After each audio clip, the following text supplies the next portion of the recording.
Seguimos con el libro de Samuel, el primer libro de Samuel, en el capítulo 3, la llamada de Dios a Samuel. Estábamos hablando la semana pasada de los diferentes llamados del Señor. Hablamos del llamamiento universal, llamamos del llamamiento específico y llamamos de las características del llamado de Dios.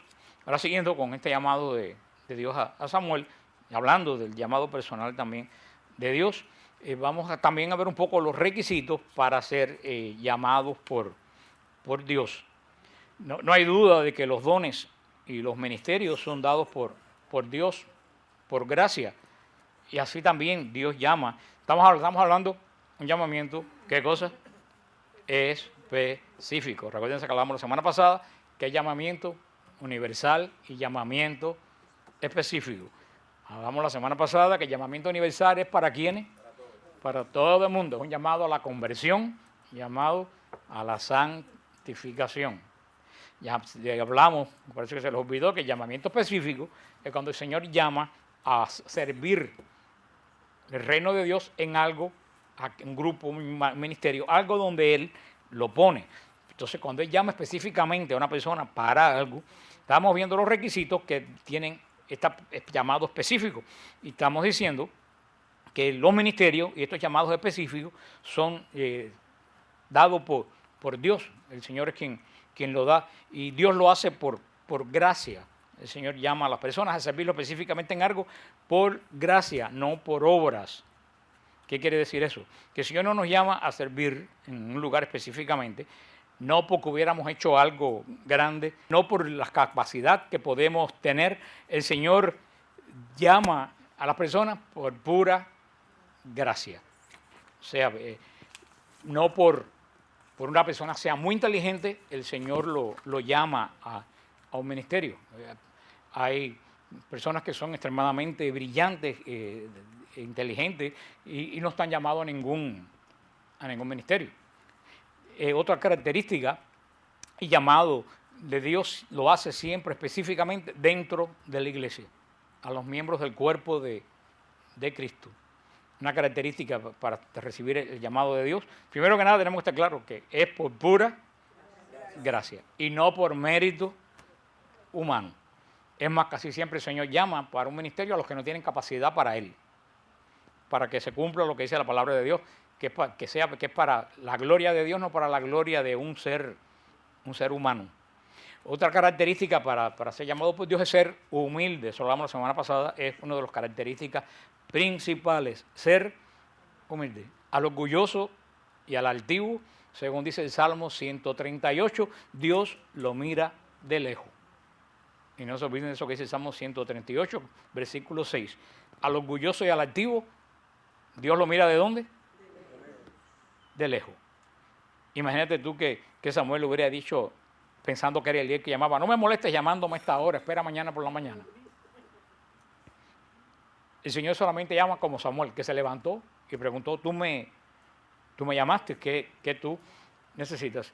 Un verdadero llamado, porque tenemos, y eso es muy importante en la iglesia, poder discernir una persona que tiene un verdadero llamado o una persona que esté queriendo imponer una idea que él tiene de sí mismo. Porque hay muchos de esos también en la iglesia, que no tienen llamado ninguno y que se creen llenos de mucha capacidad y quieren imponer un estilo de ellos que piensa que es llamado cuando no tiene ningún llamado, cuando es solamente iniciativa propia. Tenemos que tener cuidado porque a quien el Señor llama, el Señor capacita. El Señor siempre que llama a alguien, lo capacita, pero a quien el Señor no llama, no lo capacita. Otra de las características es estar cerca de la presencia de Dios. Dios vio que Samuel estaba interesado en estar cerca del arca de Dios. Cuando estamos cerca de la presencia de Dios, estamos más expuestos a que Dios nos llama. Otra característica que es muy importante, ser capaz de escuchar la voz de Dios. Porque Dios puede llamar, pero no puede estar ajeno, como estaba en este caso Samuel. Samuel estaba ajeno a la voz de Dios, no la conocía. Pero sin embargo, ¿qué hizo Samuel? Samuel fue a una persona que sabía y le preguntó a Elí, mira, me está pasando, tú me llamaste, ¿qué es lo que está sucediendo? También eso es lo que nosotros cuando sentimos un llamado dentro de la iglesia, un llamado, ¿qué cosa? Es personal, pero que ¿cómo le llamamos? Específico. Cuando sentimos un llamado específico, uno puede ir a una persona que tiene más sabiduría y decirle, mira, siento esto, es de Dios, no es de Dios. Pero fíjense, si es el caso con ustedes, recuérdense que hoy en día, desafortunadamente, en las condiciones que estamos, para pedirle consejo a alguien, tenemos que buscar a alguien que sea espiritual y que sea ortodoxo. Ortodoxo en doctrina. Sí, que tenga discernimiento, eso puede ser espiritual. ¿Qué tiene que, si vamos a buscar consejos de alguien en la iglesia, qué características tiene que tener? Que sea espiritual y que sea de doctrina ortodoxa. Porque si vas a alguien que no es espiritual, como no tiene discernimiento, como dice Carlos, y no tiene doctrina ortodoxa, lo más seguro es que te digan un disparate y que salgas muy mal aconsejado. Y es el terror que uno tiene hoy en la iglesia cuando vas a mandar a alguien desafortunadamente a pedir consejo de alguien. Sobre todo en el caso mío, que me escriben de todas las partes del mundo, de Centroamérica, de Sudamérica, hasta Australia. Cuando yo le tengo que decir, busca a alguien en tu lugar que te aconseje, es un problema porque después digo, Dios mío, qué cosas le irán a decir. Porque estamos viviendo en una forma que hasta miedo da a uno mandar a alguien en la iglesia que a pedir consejo en algún lugar, dentro de la misma iglesia. Porque uno oye cada consejo que dan. El otro día me escribió un muchacho de un lugar ahí en Sudamérica que es adicto a la masturbación, muchacho joven. Fue a confesión y el sacerdote le mandó un psicólogo. Dije que ese es el disparate más grande que yo he oído en mi vida. ¿Tú sabes lo primero que le va a hacer un psicólogo? Ah, eso está bien si eso es normal, si todo el mundo lo hace, es propio de la juventud, olvídate del asunto. ¿Cómo tú vas a mandar? Tú antes de mandarle a un psicólogo, tú primero que tienes que estar seguro que el problema que tiene no es espiritual, no es falta de autoestima, no es un problema de frustración, una serie de cosas. Porque nosotros estamos en la iglesia, no podemos mandar a nadie a los psicólogos, estamos en la iglesia para trabajar con el Espíritu de Dios, que es el que sana y que es el que cura. Pero ahora, una cosa es recibir el sacramento de la confesión y una cosa es recibir consejo. Son dos cosas diferentes. Ahí es donde está la confusión del pueblo de Dios, porque la gente va a la confesión buscando consejo. Y a la confesión tú no vas a buscar consejo. Tú vas a la confesión ¿a qué? A buscar el perdón de Dios. Punto. Cuando tú quieres buscar consejo, eso es consejería. Eso es dirección espiritual. Tú quieres que te guíen para salir del pecado, lo que sea, tú te buscas a alguien y dices, mire padre, yo quiero conversar con usted para que me oriente en esto. Pero la confesión no es el momento para buscar dirección espiritual. El sacramento de la confesión, ¿para qué cosa es? Para perdonar. ¿Ustedes entienden eso? Porque la gente confunde las dos cosas. Ay, pero es que el cura me despachó enseguida. Es que la confesión no es parte de una conversación de 2 horas de largo. La confesión es para decir tus pecados y para que por el poder apostólico tus pecados sean perdonados. El sacerdote, si tiene tiempo, puede decirte 2 o 3 cosas en la confesión, pero no es para buscar dirección espiritual. ¿Ustedes entienden eso? La confesión con cualquiera vale que tenga el poder apostólico. Para la dirección espiritual tienes que buscarte a alguien que sea ortodoxo y que sea espiritual. En la dirección espiritual. Porque si tú vas a consultar un problema espiritual con alguien que no es espiritual, lo más seguro que diga que tú estás loco o que no entienda lo que tú le estás diciendo. Por eso, esto lo hablamos por el caso de Samuel y de Elí. Por eso cuando uno tiene alguna duda, uno puede, algún llamado que uno tiene, uno puede pedir la guía de alguna otra persona. Sobre todo eso cuando tenemos que ser capaces de escuchar la voz de Dios que nos está llamando. Ahora, cuando el Señor nos llama, tenemos que cumplir con la tarea que el Señor nos ha encomendado. Y esa es la parte más difícil. Uno tiene que ser fiel al llamado que Dios le ha dado.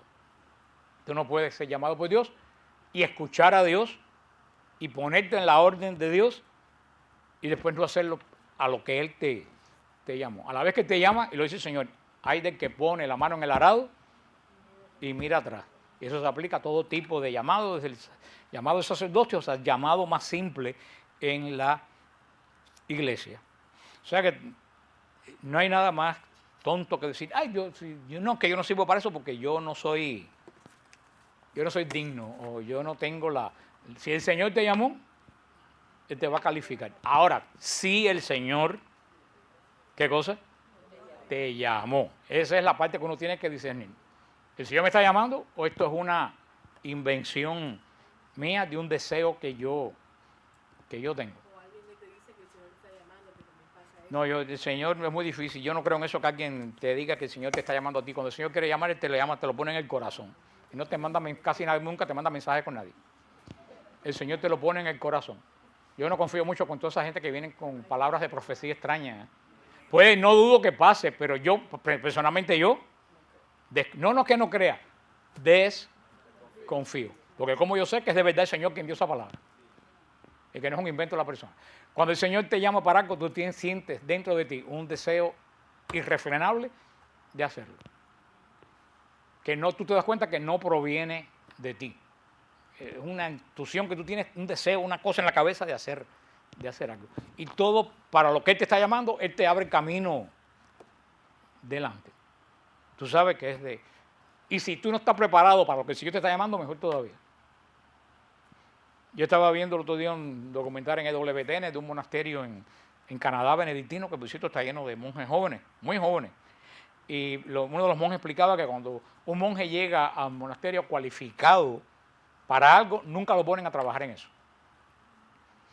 Por ejemplo, si una persona llega y es que experta en computadora, lo ponen a trabajar de sastre, aunque no sepa nada de sastrería. Si una persona viene muy cualificada en cultivar la tierra, lo ponen a cuidar la iglesia. Porque dicen que ellos están ahí para obedecer, no para desarrollar una capacidad propia. El llamado de ellos es la obediencia. Y por eso primero lo ponen a hacer cosas que ellos no quieren hacer. Y después de mucho tiempo, si ya probaron que pueden ser fiel a cualquier asignación que tengan, a cabo de los años te ponen a hacer en lo que ya tú estabas preparado para hacer. Y el monje lo explicaba muy bien, y digo, muy sabio lo de estos monjes. Porque una de las características principales del llamado de monje es que tiene que ser obediente y abrirse a la voluntad de Dios en el día a día. Así que no nos olviden nunca que siempre que el Señor llama, capacita. El Señor nunca te va a llamar que no te va a capacitar. Y como le dije, tú sabes muy bien que es un llamado de Dios cuando tú te das cuenta que lo que tú estás haciendo no viene de tu capacidad, sino que te ha sido dado. Yo se lo he dicho, por ejemplo, algo muy personal, ustedes lo saben, yo tengo una pésima memoria. Yo soy una de las personas con peores memorias que ustedes se pueden encontrar en la humanidad. Sin embargo, el Señor me dio este don. La gente me dice, ¿cómo tú te acuerdas de tantas cosas? Digo, pura gracia, yo no tengo la menor idea. Fuera de esto, yo no recuerdo ni nombre de nadie. Yo no recuerdo el nombre de los 70% de ustedes. Se lo digo con honestidad. Pero yo tengo una memoria terrible. Todo lo olvido, todo lo dejo por todos lados. Entonces me doy cuenta que esto que el Señor me dio es un llamado de Él. No proviene de mí. Porque si hubiera tenido una memoria excelente, entonces la obra hubiera sido mía. De mi buena memoria, no de lo que Dios me llama. Eso se lo digo por experiencia a de lo que le dijo el Señor a Pedro al final del Evangelio de San Juan. Cuando seas mayor te van a llevar a donde tú no quieres ir. Eso es el llamado de Dios. Casi siempre, y no siempre, pero casi siempre el llamado de Dios es llevarte a un lugar donde tú ni quieres ir, ni tienes la menor idea que el Señor te va a llamar. Entonces estamos hablando del llamado, ¿qué cosa? Específico. Ahora, para identificar el llamado, el punto culminante del llamado de Samuel fue cuando él identificó el llamado de Dios. En la Biblia vemos la historia de muchísimos siervos de Dios que fueron llamados por él, que la vida de ellos fue transformada cuando identificaron el llamamiento de Dios. Uno de los casos de llamado de Dios que vimos en el Antiguo Testamento, que ya lo estudiamos, es el caso de Moisés. ¿Se acuerdan? Moisés estaba pastoreando las ovejas de su suegro Yetro. Había huido de Egipto, había fracasado a los ojos humano, porque viviendo en la corte de Faraón estaba viviendo en el medio del desierto, acostumbrado a los lujos, estaba viviendo en un pedregal, en una tienda de hecho con pelos de cabra. Y fue cuando Moisés se oyó el llamado personal del Señor, que lo llamó por su nombre, Moisés.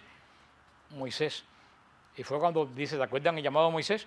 Que dice que Moisés se acercó a ver quién lo estaba llamando. Ustedes ven que siempre hay un llamado, pero la persona tiene que caminar. El Señor llamó a Moisés, ¿y qué hizo Moisés? Se acercó. El Señor llamó a Samuel, ¿y qué hizo Samuel? Caminó, se levantó a ver quién lo estaba llamando. Siempre el Señor llama, pero tiene que haber una respuesta personal.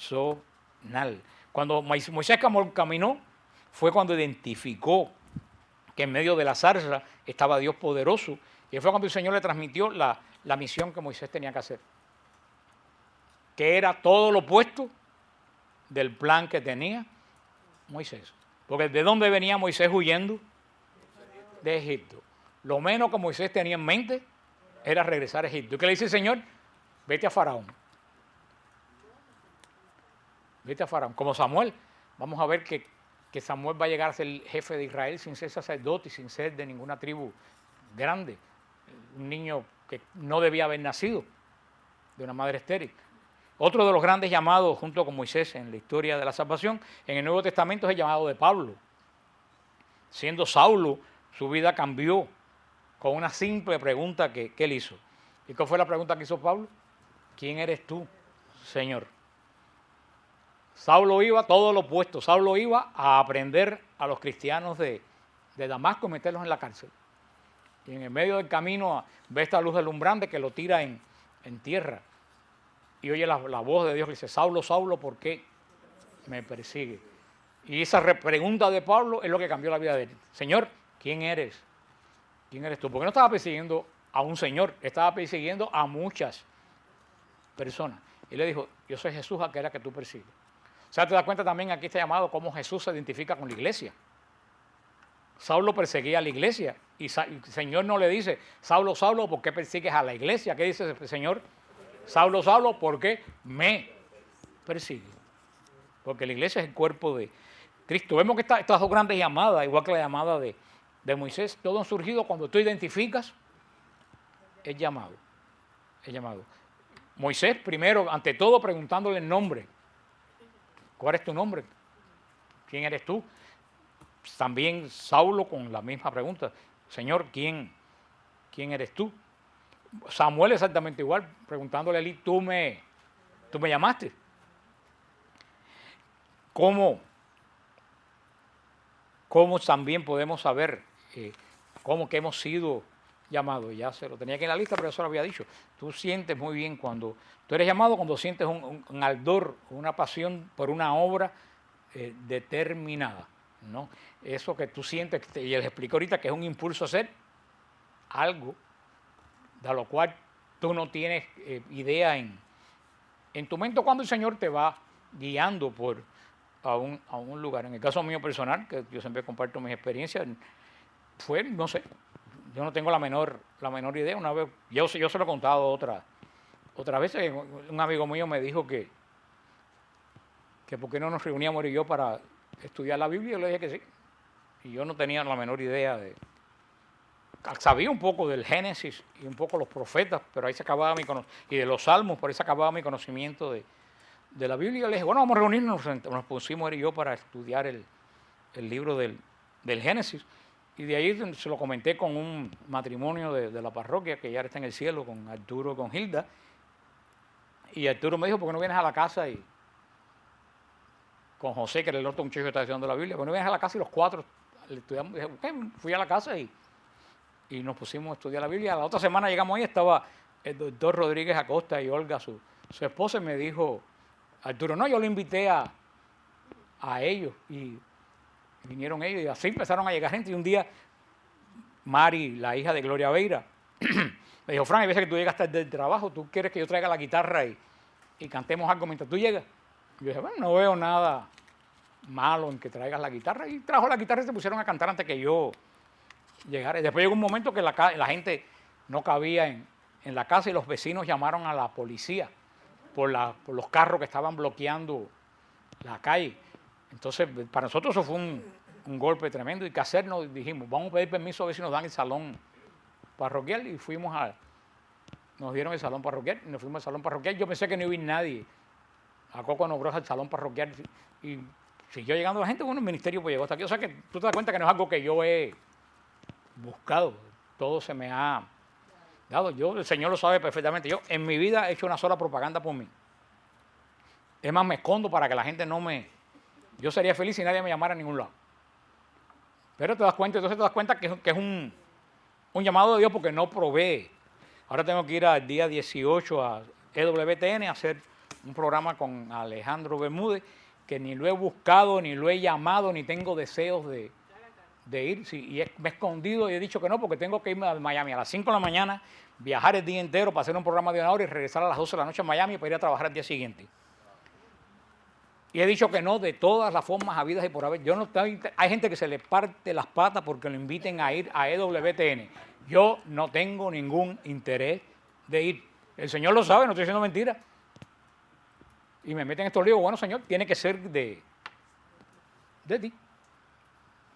Eso nunca se me olvida, un obispo de allá de mi tierra, de Pinar del Río, Monseñor Ciro, le decían el cura Guajiro, porque él vivía con los campesinos cultivando la tierra, montando a caballo. Un día lo llamaron y le dijeron, le llamamos de la Anunciatura, el Santo Padre lo ha nombrado obispo de Pinar del Río.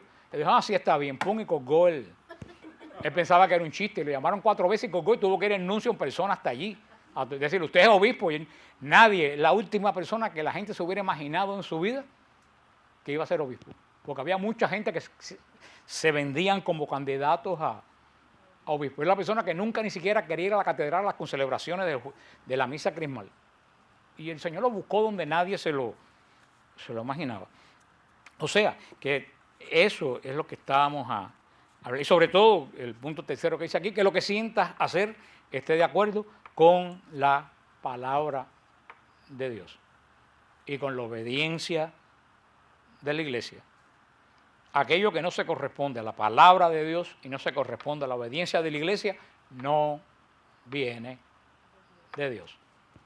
Y eso es algo que hoy en día está en crisis. Nadie quiere ser obediente. Todo el mundo se guía por lo que yo pienso, por lo que yo creo, por lo que a mí me parece. Y tenemos que ser obedientes. Como decía San Ignacio de Loyola. Si la iglesia me dice que lo que es blanco es negro y yo lo veo blanco, yo digo que es negro. Decía San Ignacio, yo prefiero equivocarme con la iglesia que estar bien fuera de ella. Si la iglesia se equivoca, es problema de ella con Dios. Ahora, si yo me equivoco, es problema mío con Dios. Por hoy en día nadie quiere ser obediente. Y hasta meten a la Virgen en todos estos problemas de desobediencia, a decir que la Virgen está dando profecías en contra de lo que dice el Papa y los obispos. Eso todavía es peor, es un pecado, para mí es una blasfemia contra el Espíritu Santo. Manipular una aparición de la Santísima Virgen para empujar un mensaje que es tuyo propio. La Virgen María no puede ser desobediente a la iglesia que fundó su hijo. Así que si la Virgen María te dice algo que está en contra de lo que dice la iglesia, eso es una falsa aparición. María nunca va a ser desobediente a la iglesia. Y si ella pensara algo diferente, se lo manifestaría a quien sea, no a otro para que lo ande diciendo por ahí que la iglesia está equivocada. Estas son acuérdense, la última característica, que lo que sientes hacer esté de acuerdo con la palabra de Dios y esté de acuerdo con la obediencia de la iglesia. Todo eso es parte del llamado, ¿qué cosa? Específico. El llamado universal es para todos. Estamos en tiempos que mucha gente considera el final de la humanidad y verdaderamente yo no creo que la humanidad se vaya, aparte la humanidad no se acaba. ¿La humanidad qué cosa? Cambia. Hay una palabra que se usa más en las escrituras. Se renueva. No. Transforma. Se transforma. La creación no se va a acabar, la creación se va a transformar, que son dos cosas totalmente diferentes. Por eso dice la palabra de Dios que muchas veces que la creación gime con dolores de parto en el medio de esta transformación.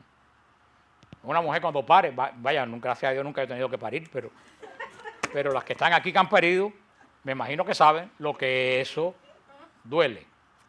Pero ese dolor, las madres lo sufren ¿con qué? Con alegría, porque viene algo más grande todavía. Eso es lo que le pasa a la creación, dice San Pablo. Estamos sufriendo, la creación está sufriendo un parto, pero no para la muerte, un parto porque lo que viene es mejor. Y muchas veces para que lo que venga nuevo sea mejor, lo viejo tiene que morirse. Yo creo que ese es este aceleramiento que estamos viendo en la sociedad en este momento, cuando estamos muriendo día a día. Cada día, si ustedes ven, esto va al abismo. Cada vez estamos más en una sociedad totalmente pagana. Y no solo pagana, anticristiana. Porque si fuera pagana, no, pagana, anticristiana, como en el Imperio Romano. Pero esto es que se aceleran el tiempo de qué cosa, no del final, sino de qué, de la transformación. Es un tiempo que a pesar de que hay tantas obras, se está haciendo tantas obras en la iglesia, hay mucha más necesidad que cubrir. Es como cuando un barco se está hundiendo. Cuando un barco se está hundiendo, cada vez hay más hueco que tapar, que cuando el barco está nuevo. Y eso lo vemos en la iglesia. Hay una cantidad de gente trabajando en la iglesia, pero cantidad de personas y laicos y sacerdotes y religiosos aquí trabajando en la iglesia, cada vez hay más cosas que hacer, muchas más cosas que hace 500 años, muchas más cosas que hace 300 años. Y a eso es lo que el Señor está llamando, a través de llamado, ¿qué cosa? Específico. Yo creo que en la iglesia hay llamados, y siempre el llamado va de acuerdo a la necesidad que tiene la iglesia. El Señor no va a llamar para algo de la cual la iglesia no tiene necesidad. Los llamados están de acuerdo ¿con qué? Con la necesidad. Por eso han habido diferentes casos en los primeros 300 años de la iglesia. ¿A qué fue el llamado? El llamado fue martirio. Fue llamado martirio los primeros 300 años. ¿Por qué? Porque se necesitaba gente que diera testimonio fuerte de que Cristo había resucitado. ¿Y cuál es el testimonio más fuerte de que Cristo resucitó? Entregarme yo a la muerte por no negar lo que yo creo. Y esa es los miles de mártires, testigos, que quiere decir mártir, quiere decir testigos, que tiene la iglesia. Yo creo que después hubo cientos de años que el gran llamado de la iglesia fue a la vida religiosa. La época de los grandes monasterios, de los miles de monjes. Era una necesidad que tenía la iglesia de que hubieran gente apartada del mundo, orando por el mundo. Yo creo que ahora, en estos tiempos cercanos a la transformación, la iglesia está llamando en este momento no a los monjes, no a los mártires, sino a los laicos que trabajen por el reino de Dios. Tal vez por eso ahora vemos menos gente en los monasterios, pero más laicos trabajando. Antes que veíamos más gente en los monasterios y menos laicos trabajando. Yo creo que el Señor llama de acuerdo a cada época a la necesidad. Se ha convertido, el mundo antes era un mundo religioso, un mundo que se ha convertido en un mundo secular, en un mundo laico, que no es religioso. Y en un mundo laico, que no es religioso, ¿quiénes tienen que ir a hacer la labor? Los laicos que están dentro de ese mundo que se volvió laico. Tú ves, el Señor va llamando de acuerdo a la necesidad. Y nos ha tocado a nosotros en este tiempo, en este mundo. Recuérdense siempre que cuando el Señor llama, tú no puedes decir, yo no sirvo, yo no estoy capacitado. El Señor capacita a los que Él llama. Moisés era tartamudo, pero Dios creía en él. Jeremías era un niño, pero Dios creía en él. Cuenta de Jeremías, Señor, búscate otro, soy muy niño. ¿Se acuerdan lo que dijo el Señor a Jeremías? Desde el vientre de tu madre, yo me fijé en ti. Tremendas palabras. Amós, el profeta Amós, no es el profeta que más a mí me gusta, el profeta Amós era un campesino, pero el Señor creyó en él. Me encanta la palabra cuando Amós le dice a la gente de Israel, yo no soy profeta ni hijo de profeta, soy un campesino que criaba vacas y el Señor me llamó a dar esta palabra a la casa de Israel. Isaías decía, yo soy un impío. ¿Se acuerdan que decía? Yo soy de labio impuro. ¿Y qué hizo el Señor? Cogió un carbón y le purificó la boca. Le dijo, no digas más que tú eres un hombre de labios impuros, porque lo que yo llamo no es impuro. Isaías era un hombre impuro, pero Dios creía en él. Yo creo que es el momento para pensar, a pesar de nuestras limitaciones, tengo que pensar, ¿qué cosa? Si Dios ha creído en mí. Y preguntarme que qué llamado tengo yo. Todos ustedes que están aquí tienen un llamado. Si no, no estuvieran aquí. Estuvieran en su casa en este día de agua o lo que sea. Ahora el problema es llamar. Y acuérdense lo que le dije. No, todos los llamados no son iguales, pero todos los llamados tienen la misma recompensa. Uno muchas veces cree que un llamado es una cosa grande, una cosa espectacular. Y hay muchos llamados que nadie nunca lo nota. Anónimo. Que tú crees que nadie lo nota, pero Dios lo tiene.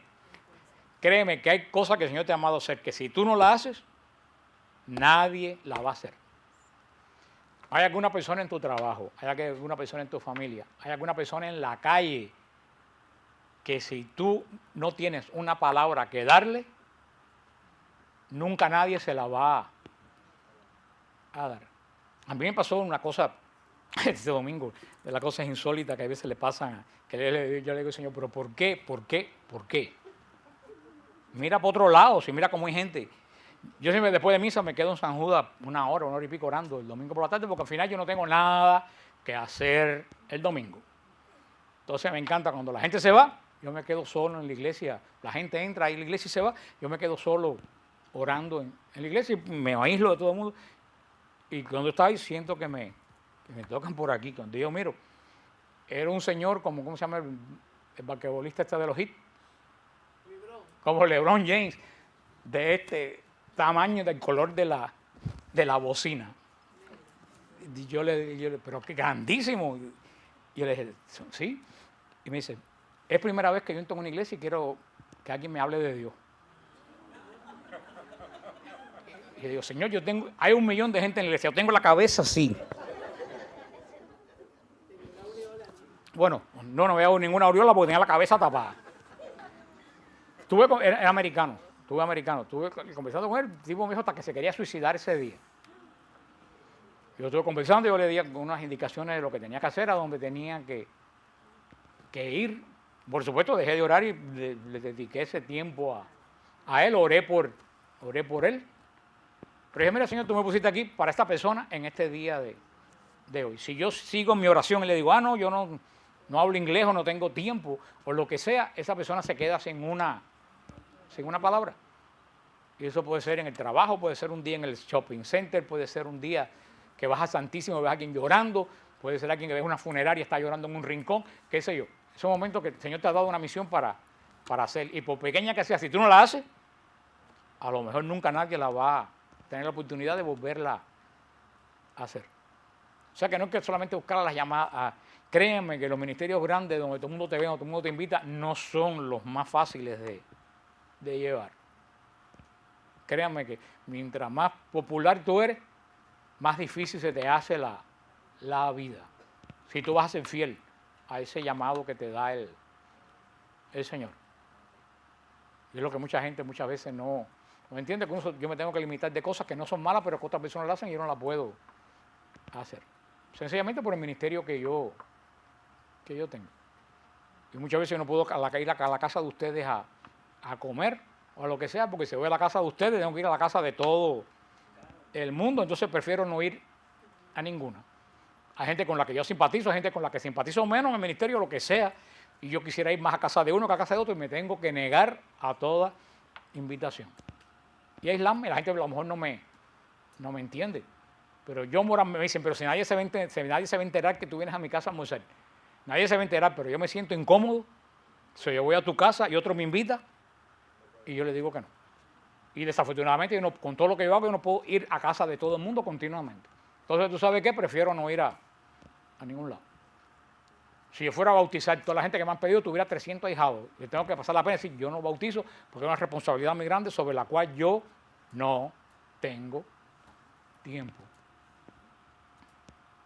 Porque yo creo que uno en este ministerio tiene que ser justo con todo el mundo. Muchos ministerios son acabados porque el que dirige el ministerio va a comer a casa de fulanita y no va a comer a casa de menganito y fue a casa de fulana porque es médico o porque es abogado y no viene a la mía porque soy un...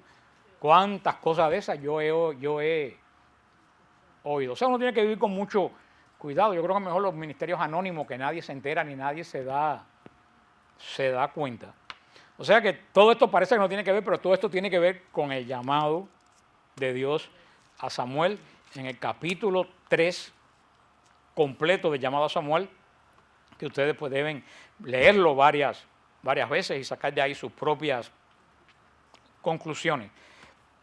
La semana que viene comenzamos con el capítulo 4, que es la derrota de Israel con los filisteos, cuando es la hecatombe de Israel, el derrumbamiento final de este Israel que entró con tanta fuerza a la tierra prometida y que todos ya más o menos sabemos quiénes son los culpables de este derrumbamiento de Israel. ¿Alguien se imagina quiénes son los culpables de todo esto que le pasó a Israel? No, los filisteos fueron la mano de Dios. Nadie se le ocurre quiénes fueron los culpables de este desastre de Israel. Fueron 3 personas. Usted me dice, yo no sé lo que me dice. Pues yo me estoy para cómo, yo soy un profeta que se está quedando sordo. Sí, pero yo no, sí, lo dijeron por ahí. Los culpables de lo que pasó fue el sacerdote Elí y los 2 hijos de Elí. Vamos a ver que la derrota de Israel la tuvieron la culpa Elí y sus 2 hijos. Mira tú cómo 1 o 2 personas pueden influir en el destino de una nación. Para que tengan cuidado los que han hecho malas elecciones.